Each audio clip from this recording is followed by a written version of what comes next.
ஒரு நிஜமான பணக்காரன் யார் தெரியுமா? வெறும் பணம் உடையவன் கிடையாது. முதல் 1.5 மணி நேரத்தை தனக்கு சுதந்திரமாக வைத்திருப்பவன் தான் ஒரு நிஜமான உயர் வாழ்க்கை வாழ்பவன். நல்லா புரிஞ்சுக்கோங்க. Middle class, upper middle class, elite அப்படிங்கறதெல்லாம் பணம் சார்ந்து கிடையாதுங்கய்யா.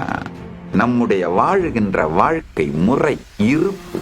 இல்ல காலையில 1.5 மணி நேரம் நான் எனக்காக எடுத்துக்கிட்டேன்னா ஆபீஸ் போக முடியாது, வேலை என்ன ஆகுது? அந்த வேலைக்கு போகாதீங்க. என்ன இப்பதான் உலகத்துல எத்தனாயிரம் ஆப்பர்ச்சுனிட்டிஸ் வந்துருச்சு. வெறும் யூடியூப் சேனல் நடத்திட்டு சம்பாரிச்சு நல்லா வாழ்ந்துட்டு போலாங்கயா. இல்ல நான் அந்த 1.5 மணி நேரத்துல தான் ரெடி ஆனா தான் ஸ்கூலுக்கு ஓடணும். அந்த ஸ்கூலுக்கு எல்லாம் போய் ஒன்னும் தேவையில்லை. ஸ்கூல்ன்றதெல்லாம் மிடில் கிளாஸ் லைஃப் ஸ்டைல் எப்பவோ ப்ரூவ் ஆயிடுச்சுங்கயா.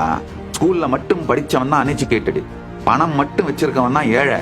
வாழ்க்கை ஒரு மிக உயர்ந்த அனுபவம். பெருமான் நமக்கு கொடுத்திருக்கின்ற அன்பளிப்புங்கய்யா.